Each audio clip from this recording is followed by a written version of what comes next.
ஒரு ஜெனரேஷன் நம்ம பார்த்தோம் அப்படின்னா லேண்ட் வாங்கினாங்க. அவங்க நிறைய பேர் பவர்ஃபுல்லாகவும் இருந்தாங்க. இன்னொரு ஜென்ரேஷன் நம்ம பார்த்தோம் அப்படின்னா டே அண்ட் நைட் பார்க்காம அவங்க உழைச்சாங்க. ஆனா அவங்க சேர்த்துனது என்னமோ கம்மி தான். அண்ட் அந்த சேம் வே நிறைய பேர் அந்த ஜென்ரேஷன்ல சேர்த்திருப்பாங்களா அப்படிங்கிறது கூட சந்தேகம் தான். இன்னொரு ஜென்ரேஷன் நம்ம எடுத்து பார்த்தோம் அப்படின்னா, நான் இன்னைக்கு அமௌண்ட் போடுறேன், எந்த ஸ்டாக்ஸ்லயோ இல்ல அடுத்த ஃபண்ட்ஸ்லயோ எஃப்என்லயோ ஏதோ ஒன்று போடுறேன், எனக்கு எத்தனை வருஷத்துல டபுள் ஆகும் அப்படிங்கிற மாதிரி கேட்கறாங்க. இப்படி ஒவ்வொரு ஜென்ரேஷன் ஒவ்வொரு விதமா இன்வெஸ்ட் பண்ணியிருக்காங்க.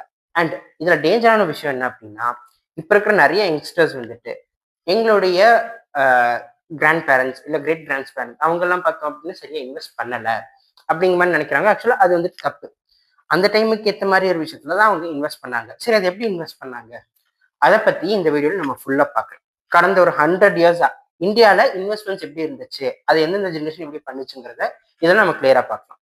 நாங்க கேபிட்டல் லித்தோஸ் குளோபல் ஃபினான்ஷியல்ஸும் சரி, இந்த வேர்ல்டு நடக்கக்கூடிய இன்ட்ரெஸ்டிங்கான விஷயங்களும் சரி, உங்களுக்கு புரியக்கூட வகையில் நாங்கள் சிம்பிளா கொண்டு வரோம். அண்ட் எங்க வீடியோ பார்க்குற நிறைய பேர் இப்போ சப்ஸ்கிரைப் பண்ணாம தான் பார்த்துட்டு இருக்கீங்க. எங்களை சப்ஸ்கிரைப் பண்ணிக்கோங்க. அண்ட் நீங்க பண்ற ஒரு சின்ன சப்ஸ்கிரைபுங்கிறது எங்களுக்கு ஒரு எனர்ஜியா இருக்கும். இப்போ நம்ம வீடியோக்குள்ள போகலாம்.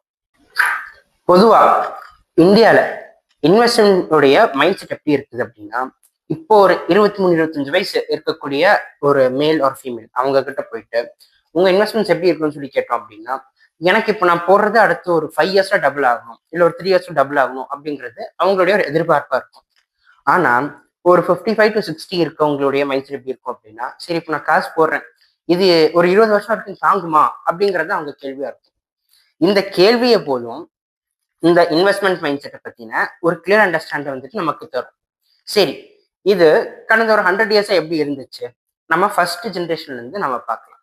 இன்னைக்கு நம்ம ரொம்ப கிளியரா நம்மளுடைய கிரேட் கிராண்ட் பேரண்ட்ஸ் இல்லை நம்ம கிராண்ட் பேரண்ட்ஸ் இல்லை நம்ம பேரண்ட்ஸ் நம்ம எல்லாம் எப்படி இன்வெஸ்ட் பண்றோம், அவங்களுடைய போர்ட்ஃபோலியோ எப்படி இருந்துச்சு அப்படிங்கிறது சரி, நம்ம ஆஃபீஸ்ல இருக்கக்கூடிய சீனியர்ஸ் இல்லை நம்ம காலேஜ் இருக்கக்கூடிய சீனியர்ஸ் இவங்கெல்லாம் எப்படி இன்வெஸ்ட் பண்றாங்க, அவங்க மைண்ட் செட் என்ன அப்படிங்கிறது நம்ம கிளியரா பார்க்கலாம். மேபி இந்த வீடியோனுடைய எண்ட்ல உங்களுக்கு பார்த்தோம் அப்படின்னா, ஓகே நம்ம ஃபேமிலி வந்துட்டு இப்படி இன்வெஸ்ட் பண்ணியிருக்குதா அப்படிங்கிறத பொறுத்து கூட உங்களுக்கு ஒரு ஐடியா கிடைக்கிறதுக்கான சான்சஸ் இருக்குது.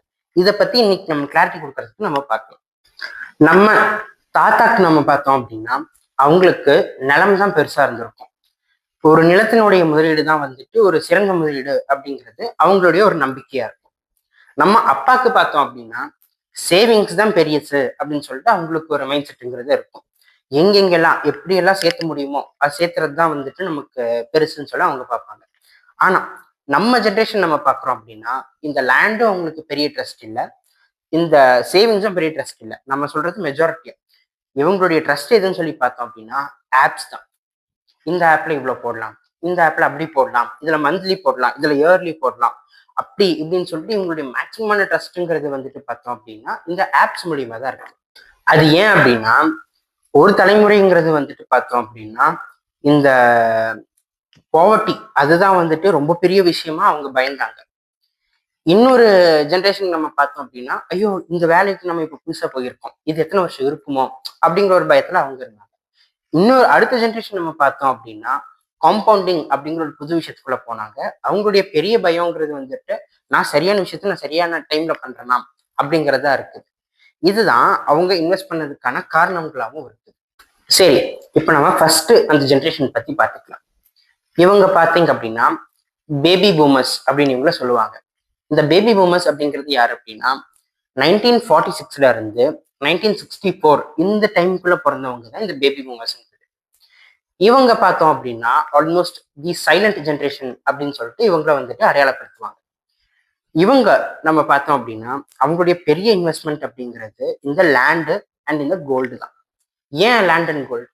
ஏன் அப்படின்னா நம்ம பார்க்கறது இந்த இந்தியால கரெக்டா இவங்க பிறந்து இவங்க ஸ்கூலுக்கு போன அந்த டைம் எல்லாம் பார்த்தோம் அப்படின்னா மோஸ்ட்லி ஒரு இன்ஸ்டெபிலிட்டி அப்படிங்கிற ஒரு விஷயம் தான் வந்துட்டு இருந்துச்சு.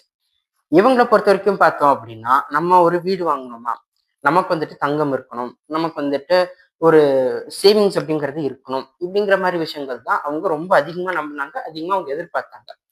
இதுதான் ரீசன் இந்த ஜென்ரேஷன் அதிகமா வீடு, அதிகமா கோல்டு இல்லை அப்படின்னா அந்த காலத்துக்கு ஏற்ற மாதிரி சில சேவிங்ஸ் இந்த மாதிரி விஷயத்துல எல்லாம் அவங்க போனது. ஏன் அப்படின்னா இவங்க ஜாஸ்தி ஸ்டெபிலிட்டியை தான் விரும்பினாங்க. இந்த ஜென்ரேஷனுடைய மேக்சிமம் பீப்புள்ஸை பொறுத்த வரைக்கும் ஒரு இன்வெஸ்ட்மெண்ட் அது உண்மை அப்படின்னா அது அவங்க கண்ணுக்கு தெரியணும். தங்கம், வீடு, இந்த மாதிரி விஷயங்கள் தான் அவங்களுடைய மோஸ்ட் ப்ரிஃபர்ட் இன்வெஸ்ட்மெண்ட்ஸாக இருந்துச்சு. இதுதான் இந்த பேபி பூமர்ஸ் அவங்களுடைய மோஸ்ட் ஃபேவரட் இன்வெஸ்ட்மெண்ட்ஸாக இருந்துச்சு.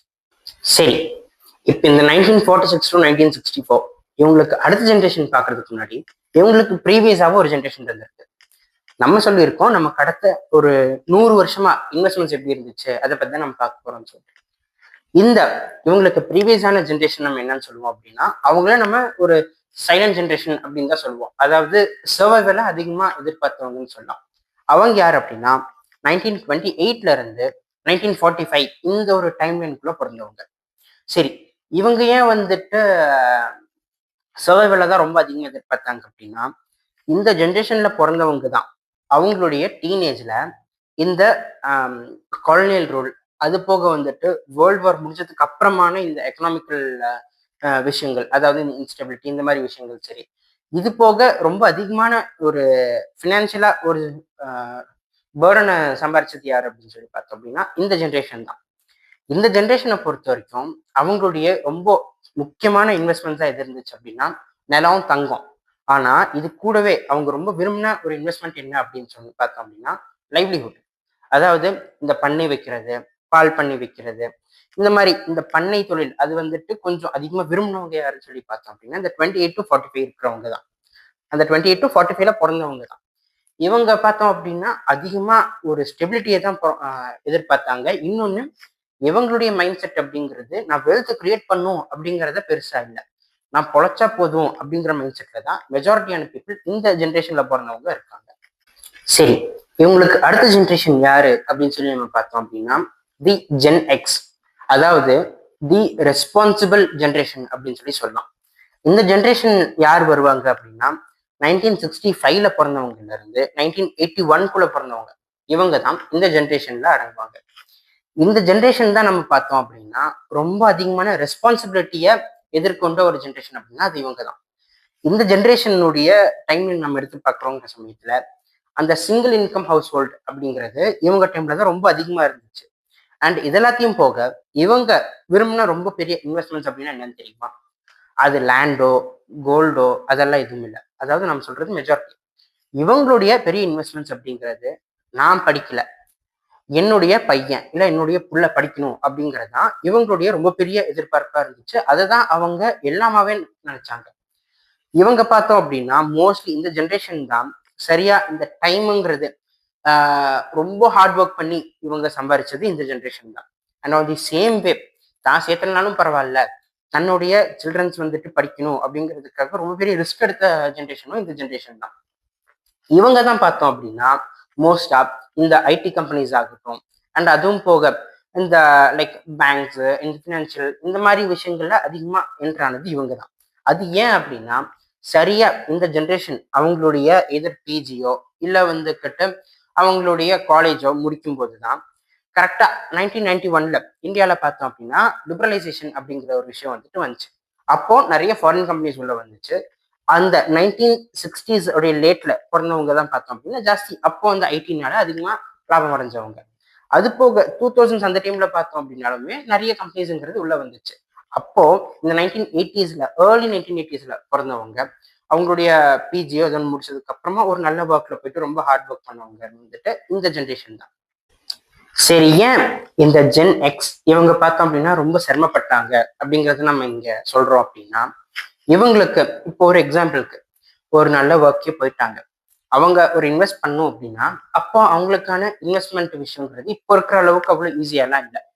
அவங்க பல பேர்கிட்ட கேட்கணும், எது சரி எது தப்புங்கிறது நிறைய விசாரிக்கணும், இந்த மாதிரி எல்லாம் பண்ணி தான் ஒரு விஷயத்துக்குள்ள போக வேண்டியது இருந்துச்சு. முதல் விஷயம். ரெண்டாவது விஷயம், இந்த ஜென்ரேஷனுக்கு முன்னாடி பார்த்தோம் அப்படின்னா படிப்புக்கு அவ்வளோ பெரிய ப்ரிஃபரன்ஸ் அப்படிங்கிறது தரப்படல, அதாவது மெஜாரிட்டியா. இந்த ஜென்ரேஷன் தான் பார்த்தோம் அப்படின்னா ஃபர்ஸ்டா அவங்களுடைய சில்ட்ரன்ஸினுடைய காலேஜ் இல்லை ஸ்கூல் ஃபீஸ் ரொம்ப அதிகமானகிறத ரொம்ப ஃபீல் பண்ண ஒரு ஜென்ரேஷன் அப்படின்னா இந்த ஜென்ரேஷன் தான். அவங்க காலேஜுக்கு இவ்வளோ அதிகமாக ஃபீஸ் ஆகுது, ஸ்கூலுக்கு இவ்வளோ ஃபீஸ் ஆகுதுன்னு சொல்லிட்டு அந்த பர்டன்ஸ் எல்லாத்தையுமே ஹேண்டில் பண்ணவங்க வந்துட்டு இந்த ஜென்ரேஷன் தான். இவங்க ரொம்ப அதிகமாக இந்த சிட் ஃபண்ட்ஸு, கோல்டு, இது போக அப்படின்னு சொல்லி நம்ம பார்த்தோம் அப்படின்னா இந்த சின்ன சின்ன சேமிப்பு, இது எல்லாத்தையுமே அதிகமா விரும்பின ஒரு ஜென்ரேஷன் அப்படின்னா இந்த ஜென் எக்ஸ். சரி, இவங்களுக்கு அடுத்த ஜென்ரேஷன் யாரு அப்படின்னு சொல்லி பார்த்தோம் அப்படின்னா ஜென்ரேஷன் ஒய். இவங்க தான் பார்த்தோம் அப்படின்னா ரியல் growth ஜென்ரேஷன். அது ஏன் இவங்களை growth ஜென்ரேஷன் அப்படின்னு நம்ம சொல்றோம்? அதுக்கான காரணம் என்னன்னு சொல்லி பார்த்தோம் அப்படின்னா நம்ம ப்ரீவியஸா சொல்லியிருந்தோம், இந்த 1964 to 81 இந்த டைம் லைன்ல பிறந்தவங்க வந்துட்டு இந்த லிபரலைசேஷன், அது போக இந்தியாவுக்குள்ள வந்த இந்த ஐடி கம்பெனிஸ் இது எல்லாத்தையும் ஃபர்ஸ்ட் ஒர்க்குக்கு போனவங்கள அதிகமான பேர் இந்த ஜென்ரேஷனை சேர்ந்தவங்க தான். ஆனா இந்த ஜென்ரேஷன் ஒய் இவங்க வேலைக்கு போகும்போது அதே கம்பெனிஸ் ஆகட்டும், அது ஒரு டிஃப்ரெண்டான ஒரு growthல இருந்துச்சு. அதாவது ப்ரீவியஸா ஒர்க் பண்ணவங்களுடைய ஒர்க்கை விட இவங்க ஒர்க்குங்கிறது கொஞ்சம் அப்டேட்டடாகவும் இருந்துச்சு. இதுல நம்ம பாக்குறோம் அப்படின்னா நிறைய மிடில் கிளாஸ் பீப்புள்ஸ் ஒர்க் போனது அப்படிங்கிறது வந்துட்டு, அதாவது இந்த ஐடி இந்த மாதிரி ஜாபுக்கு எல்லாம் போனது வந்துட்டு இந்த ஜென்ரேஷன்ல தான். And on the same way first time இந்தியாவில் மிடில் கிளாஸ் அதிகமான பேருக்கு இந்த மியூச்சுவல் ஃபண்ட்ஸ், எஸ்ஐபி, ஸ்டாக்ஸ் இந்த மாதிரி விஷயங்கள் எல்லாம் தான் காதில் கேட்டு நம்ம இன்வெஸ்ட் பண்ணோம் அப்படின்னு சொல்லி நினைச்சவங்க இந்த ஜென்ரேஷன் தான். இந்த ஜென்ரேஷன் ஒரு விஷயத்த கரெக்டா பண்ணியிருக்காங்க. அது என்ன அப்படின்னா, அவங்க நம்ம சம்பாதிக்கிற பணம் வெறும் நம்ம பணமா சேர்த்து வைக்க கூடாது, நம்ம சேர்த்தன பணம்ங்கிறது வளரணும் அப்படின்னு சொல்லிட்டு ஃபர்ஸ்ட் புரிஞ்சுக்கிட்ட ஒரு ஜென்ரேஷன் அப்படின்னா இந்த ஜென்ரேஷன் ஒய் தான். இதனாலதான் இந்த ஜென்ரேஷன் அதிகமா நம்ம பாக்குறோம் அப்படின்னா இந்த வீட் லோன் வாங்குறது இந்த மாதிரி விஷயங்கள்லாம் அவங்க அதிகமா முனைப்பு காட்டினாங்க. சரி, இவங்களுடைய ஃபேவரட் இன்வெஸ்ட்மெண்ட்ஸ் என்னென்ன இருந்துச்சு சொல்லி பார்த்தோம் அப்படின்னா ஃபர்ஸ்ட் வீடு. நிறைய இந்த ஹோம் லோன்ஸ் போகக்கூடியவங்க இவங்களாம் நம்ம பார்த்தோம் அப்படின்னா இந்த ஜென்ரேஷனை சேர்ந்தவங்க தான். அண்ட் நம்ம ப்ரீவியஸாவே சொல்லியிருந்தோம், இந்த ஜென்ரேஷன் வந்துகிட்டு சம்பாதிக்கிற பணம் வெறும் பணமா இருக்கக்கூடாது, இது நீ வளரணும்னு சொல்லிட்டு எதிர்பார்த்த ஒரு ஜென்ரேஷன் இவங்கன்னு சொல்லிட்டு. அப்படி நிறைய பேர் இந்த மியூச்சுவல் ஃபண்ட்ஸ், ஸ்டாக்ஸ், எஃப்என்டோ இந்த மாதிரி விஷயத்துக்கெல்லாம் போனவங்கள இந்த ஜென்ரேஷன் தான். இவங்களுடைய ஃபேவரட் இன்வெஸ்ட்மெண்ட்ஸா இதுதான் இருந்துச்சு. சரி, இப்போ நம்ம அடுத்து பார்க்கக்கூடிய ஜென்ரேஷன் தான் வந்துட்டு பார்த்தோம் அப்படின்னா one of the most talked, most admired and on the same way most feared generation அப்படின்னா அது இவங்க தான். சரி, அது ஏன்? இவங்க பார்த்தோம் அப்படின்னா எல்லாமே இன்ஸ்டன்டா இருக்கணும்னு சொல்லிட்டு எதிர்பார்க்குறாங்க. இதை சொன்னதுமே உங்களுக்கு தெரிஞ்சிருக்கும் ஜென்ரேஷன் யாருன்னு சொல்லிட்டு, அது வேற யாரும் இல்லை, இந்த ஜென்சிஸ் தான். இவங்க பார்த்தோம் அப்படின்னா இந்த 1997 இருந்து 2012 இந்த டைம் லைனுக்குள்ள பிறந்தவங்க தான் இந்த ஜென்சிஸ்ன்றது. சரி, இவங்க ஏன் இப்படி ஒரு டிஃப்ரெண்டா இருக்காங்க அப்படின்னு நம்ம பார்த்தோம் அப்படின்னா இவங்க வளர்ந்ததுன்னு சொல்லி நம்ம பார்க்குறோம் அப்படின்னா இப்போ ஒரு எக்ஸாம்பிள் வச்சுக்கலாம். இந்த மில்லனியன்ஸோ இல்லை வந்துட்டு அவங்களுடைய ப்ரீவியஸ் ஜென்ரேஷன்ஸோ இவங்கெல்லாம் ஒரு ஒரு நியூஸ் தெரிஞ்சுக்கணும் அப்படின்னா அவங்க ஒன்று ரேடியோவில் கரெக்டாக டியூன் பண்ணி என்ன சொல்றாங்கன்னு சொல்லி கேட்டு அவங்க வந்துட்டு தெரிஞ்சிருக்கணும். இல்லை அப்படியா கேபிள் சரியா இருந்திருக்கணும், இந்த கரண்ட்டும் சரியா இருந்திருக்கணும். அது ரெண்டுமே சரியா இருந்து ஒரு நியூஸ் சேனல்ல போட்டு பார்த்து இந்த ஒரு மாதிரி ஒரு விஷயம் நடந்திருக்குதா அப்படின்னு சொல்லிட்டு தெரிஞ்சுக்கலாம். ஆனா இந்த ஜென்சிஸ்ங்கிறத நம்ம பார்த்தோம் அப்படின்னா எல்லாமே அவங்களுக்கு இன்ஸ்டன்ட் தான்.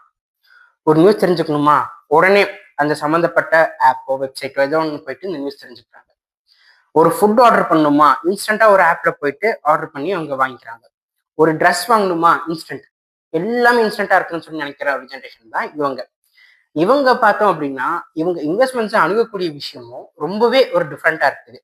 அது ஏன் அப்படின்னா இவங்களை பொறுத்தவரைக்கும் நம்ம சொல்லியிருந்தோம் எல்லாமே இன்ஸ்டன்டா எதிர்பார்க்குறாங்கன்னு சொல்லிட்டு, அதே சேம் பேஸ்ல இவங்க growth-யுமே இன்ஸ்டன்டா எதிர்பார்க்குறாங்க. இவங்க தான் பார்த்தோம் அப்படின்னா ரொம்ப அதிகமா இந்த மீம் காயின்ஸ் ஆகட்டும், இந்த கிரிப்டோஸ் ஆகட்டும், இந்த எஃப்என்டோஸ் ஆகட்டும், இதுலலாம் ரொம்ப அதிகமா தன்னை ஈடுபடுத்தக்கூடிய ஒரு ஜென்ரேஷன் தான் இந்த ஜென்ரேஷன். இந்த ப்ரீவியஸா இருந்தவங்க வந்துட்டு காம்பவுண்டிங் எதிர்பார்த்திருப்பாங்க. பட் இவங்க பார்த்தோம் அப்படின்னா காம்பவுண்டிங்கோட ரொம்ப பவர்ஃபுல்லா நம்மளுடைய இன்வெஸ்ட்மெண்ட்ஸ் இருக்கணும் அப்படிங்கிறது தான் அவங்க எதிர்பார்க்குறாங்க. இது ஆக்சுவலா நிறைய ஜென்சிஸ்ல, எல்லாரும் இல்லை, நிறைய ஜென்சிஸ்க்கு இது ஒரு ஃபோமோவை தான் கிரியேட் பண்ணுது. அதாவது ஃபியர் ஆஃப் மிஸ்ஸிங் அவுட், இதுதான் வந்துட்டு அவங்க கிரியேட் பண்ணுது. இது நிறைய ஜென்சிஸை வந்துட்டு சில ஸ்ட்ரெஸ்ஸுக்கும் தள்ளுது. இந்த ஒரு ரொம்ப ஃபாஸ்டா சில விஷயங்கள் அவங்க எதிர்பார்க்குறாங்க அப்படிங்கிறதுக்காக. இதுதான் இவங்களுடைய இன்வெஸ்ட்மெண்ட்ஸ்னுடைய அணுகுமுறையா இருக்கு. சரி, இவங்க எந்தெந்த விஷயத்துல ரொம்ப அதிகமாக இன்வெஸ்ட் பண்றாங்க? கிரிப்டோஸ், இந்த மியூச்சுவல் ஃபண்ட்ஸ், ஸ்டாக்ஸ். மியூச்சுவல் ஃபண்ட்ஸை விட இந்த ஸ்டாக்ஸ் ரொம்ப அதிகமாக இன்வெஸ்ட் பண்றாங்க. ஏன்னா தி சேம் வே லைக் இந்த ஃபியூச்சர்ஸ் அண்ட் ஆப்ஷன்ஸ் இந்த மாதிரி அதிகமான ரிஸ்கான விஷயங்களை ஈடுபடுறதும் இப்போதைக்கு கரண்ட்லி இந்த ஜென்சிஸ் தான். ஸோ ஃபைனலி எந்த ஜென்ரேஷன் செஞ்சது கரெக்ட்? இந்த லேண்ட் வாங்கின ஜென்ரேஷனா, இல்ல ஒரு லேண்ட் மட்டும் பத்தாது ஒரு பண்ணி வைக்கணும்னு சொல்லி நினைச்ச ஒரு ஜென்ரேஷனா, இல்ல எனக்கு இருக்கிறது வித்தா கூட பரவாயில்ல, இல்லை நான் சேர்த்தாத்தையும் பரவாயில்ல, என்னுடைய அடுத்த ஜென்ரேஷனுங்கிறது நல்லா படிக்கணும் அப்படின்னு சொல்லி நினைச்ச ஒரு ஜென்ரேஷனா, இல்ல எல்லாத்தையுமே இன்ஸ்டன்டா எதிர்பார்க்கக்கூடிய இந்த ஜென்ரேஷனா? ஆக்சுவலா ஆன்சருங்கிறது நம்ம பார்த்தோம் அப்படின்னா இந்த எல்லா ஜென்ரேஷனுமே அவங்க மணியை சம்பாதிச்சிருக்காங்க எதிர்பார்த்த மாதிரி. ஆனா ஒரு ட்ரூத் என்னன்னு சொல்லி நம்ம பாக்குறோம் அப்படின்னா, ஒரு லேண்ட்ல இன்வெஸ்ட் பண்ண இந்த இன்வெஸ்டருங்கிறது அந்த சிட்டியை அண்டர்ஸ்டாண்ட் பண்ணிட்டு அந்த ஒரு லேண்டை வாங்கியிருந்தாங்க அப்படின்னா அது அவங்களுக்கு அப்சல்யூட்லி ஒரு பெஸ்ட் இன்வெஸ்ட்மெண்ட் தான். இதுவே ஒரு ஜென்சி டெக்கை சரியா அண்டர்ஸ்டாண்ட் பண்ணிட்டு அவங்களுடைய இன்வெஸ்ட்மெண்ட் சரியா பண்ணியிருந்தாங்க அப்படின்னா அவங்களுக்கு அது ஒரு பெரிய இன்வெஸ்ட்மெண்ட் தான். இல்ல இந்த கரெக்டா இந்த சர்வைவல் அண்ட் அது கூட க்ரோத் ரெண்டுமே அண்டர்ஸ்டாண்ட் பண்ணிட்டு ஒரு மில்லனியன் அவங்க இன்வெஸ்ட் பண்ணியிருந்தாங்க அப்படின்னா அது அவங்களுக்கு ரொம்ப பெரிய அட்வான்டேஜ் தான். அவங்க நிறைய பிசினஸஸ் எஸ்டாப்ளிஷ்மெண்ட்ஸ் எல்லாமே அந்த ஜென்ரேஷன்ஸ் தான். இப்படி அந்த ஜென்ரேஷன்ஸுங்கிறது நல்லாவே அந்த டைமுக்கு ஏற்ற மாதிரி ஒரு க்ரோத் தான் கொடுத்துருக்காங்க. பட் எந்த ஜென்ரேஷன் ரொம்பவே அதிகமா பெனிஃபிட் அடைஞ்சாங்கன்னு சொல்லி பார்த்தோம் அப்படின்னா எல்லா ஜென்ரேஷன்லையும் ஸ்டடீஸ் பிளஸ் இந்த ஒரு இன்வெஸ்ட்மெண்ட் சொல்லி பார்த்தாங்க இல்லையா. இன்வெஸ்ட்மெண்ட்ஸ் எதுவாக கூட இருக்கலாம், வெறும் ஸ்டாக்காக தான் இருக்கணும், மியூச்சுவல் ஃபண்டாக தான் இருக்கணும், எஃப்என்டோவாக தான் இருக்கணும்னு சொல்லிட்டு இல்லை. அந்த எஜுகேஷன் கூட இன்னொரு சரியான விஷயத்த அவங்க பண்ணாங்க பார்த்தீங்களா, இவங்க தான் மோஸ்ட் கெய்னர்ஸ் ஆஃப் தி இந்த ஜென்ரேஷன்ஸ்ல. சரி, ஏன் எஜுகேஷன் வந்துட்டு இங்க ரொம்ப ஒரு முக்கியமான ரோல் ப்ளே பண்ணுச்சு? அது ஏன் அப்படின்னா ஒரு எக்ஸாம்பிள் வச்சுக்கலாம். ஒருத்தர் இந்த சிட்டியை அண்டர்ஸ்டாண்ட் பண்ணாம ஒரு 1 ஏக்கர் லேண்ட் வாங்கியிருந்தாங்க அப்படின்னா அப்சல்யூட்லி அவங்க விற்கும் போது பெருசா இல்லை அவங்க எதிர்பார்த்த அளவுக்கு இந்த ஒரு ரிட்டர்னுங்கிறது அவங்களுக்கு வந்திருக்காது. இதுவே ஒரு எஜுகேட்டட் பர்சன் அங்கே ஒரு இண்டஸ்ட்ரியோ ஒரு ஃபேக்டரியோ இல்லை ஒரு ஹாஸ்பிட்டலோ ஏதோ ஒன்று லேண்ட் வேல்யூ கம்மியா இருக்க இடத்துல இருந்தா கூட சரி, அங்கே இந்த மாதிரி ஒரு எஸ்டாப்ளிஷ்மெண்ட் அவங்க வச்சிருந்தாங்க அப்படின்னா இந்த லேண்டை வித்து வரக்கூடிய ப்ராஃபிட் என்னமோ அது அவங்க ஒரு 1 or 2 இயர்ஸ்லயே இல்லை சம்டைம்ஸ் 1 இயர்ல அதை விட அதிகமாவே சம்பாதிக்கணும் ஆப்பர்ச்சுனிட்டிஸ்ங்கிறது அவங்களுக்கு தான் இருந்துச்சு. இதனாலதான் ஆல்வேஸ் எஜுகேஷன் பிளஸ் இன்வெஸ்ட்மெண்ட் தான் வந்துட்டு எப்பவுமே ஒரு பெஸ்ட் ரிட்டர்ன்ஸ் தரும் அப்படிங்கிறத நம்ம பார்க்க முடியுது. இதனாலதான் இந்த ஜென் எக்ஸ் அப்படிங்கறத பார்த்தோம் அப்படின்னா அவங்க வந்துட்டு இந்த இன்டர்நெட் இதெல்லாத்தையும் வந்துட்டு சரியா புரிஞ்சுக்கிட்டாங்க. அவங்களுக்கு அடுத்த வந்து ஜென்ரேஷன் இந்த ஜென்ரேஷன் ஒய் அப்படிங்கறது பார்த்தோம் அப்படின்னா இவங்க நிறைய ஸ்டார்ட் அப்ஸ் இது எல்லாத்தையும் வந்துட்டு ரொம்ப நல்லாவே புரிஞ்சுக்கிட்டாங்க. அண்ட் அப்சல்யூட்லி அவங்க பெட்டரா தான் பண்ணிட்டு இருக்காங்க. And we are at on the growth phase. சரி, ஓகே, இப்போ நம்ம சரியா இந்த படிச்சவங்க இல்லை இந்த ஜென்ரேஷன்ல யார் நல்லா பண்ணாங்க இவங்களை பத்தி மட்டும்தான் நம்ம பார்க்கணும். சரி, அப்போ இதுல மிஸ் பண்ணவங்க அவங்களுக்கு வந்து இதுல எந்த ஆப்ஷன்ஸுமே இல்லையா அப்படின்னு சொல்லி நம்ம கொஸ்டின் கேட்டோம் அப்படின்னா ஆக்சுவலா இருக்குது. அதாவது இன்னும் சிம்பிளா சொல்லணும் அப்படின்னா ஒரு 40 இயர்ஸ் இருக்கிறவன் இல்லை ஒரு 35 to 38 இந்த இயர்ஸ்ல இருக்கிறவன் வந்துட்டு அது மேல் ஃபீமேல்ஸ் யாரா இருந்தாலும் சரி, அப்போ எங்களுக்கெல்லாம் வந்துட்டு நம்ம விட்டது அவ்வளவுதானா? நீங்க சொன்னீங்க இந்த மில்லியன்ஸ் வந்துட்டு இப்படி இன்வெஸ்ட் பண்ணியிருக்காங்கன்னு சொல்லி சொல்லிட்டு நாங்க அது பண்ணல, அப்போ எங்களுக்கு வந்துட்டு எந்த ஆப்ஷன்ஸுமே இல்லையா அப்படின்னு சொல்லி கேட்டீங்க அப்படின்னா ஆக்சுவலா எல்லாருக்குமே ஆப்ஷன்ஸ் அப்படிங்கிறது இருக்குது.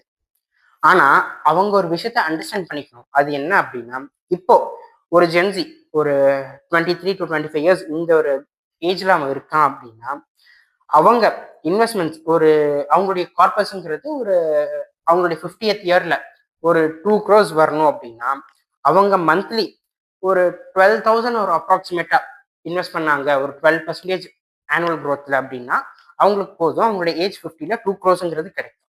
ஆனா இதே ஒரு 38 40 அந்த ஏஜ்ல இருக்கவங்க அவங்களுடைய 50th இயர்ல ஒரு 2 crores கார்பஸ் அப்படிங்கிறது அவங்களுக்கு கிடைக்கணும் அதே 12% க்ரோத்னு சொல்லி பார்த்தோம் அப்படின்னா அவங்களுக்கு 60,000 62,000 ரூபாங்கிறது தேவை. இதுல நம்ம என்ன அப்படின்னா இந்த ஜென்சிஸ் இவங்களுக்கு இருக்கக்கூடிய டைமை விட மற்றவங்களுக்கு டைமுங்கிறது கம்மி தான். இந்த ஜென்சிஸ்னுடைய பெரிய அட்வான்டேஜ் நம்ம பார்த்தோம் அப்படின்னா அவங்களுக்கு இருக்கக்கூடிய இந்த டைம் தான். அப்படி நம்ம இந்த டைம் கரெக்டாக யூட்டிலைஸ் பண்ணோம் அப்படின்னு நமக்கு வரக்கூடிய க்ரோத் ஆப்ஷன்ஸுங்கிறது நமக்கு அதிகமாக தான் இருக்குது. பட் அதை நம்ம கரெக்டாக யூட்டிலைஸ் பண்றதுல தான் வந்துட்டு எல்லா விஷயமும் வந்துட்டு இருக்குது. சரி, நீங்க என்ன நினைக்கிறீங்க? இந்த ஜென்ரேஷன் ஆக்சுவலா நல்லா பண்ணியிருக்காங்க நீங்க நினைக்கிறீங்க? இதை நீங்க கமெண்ட்ஸ்ல சொல்லுங்க, நம்ம பார்க்கலாம். தேங்க்யூ.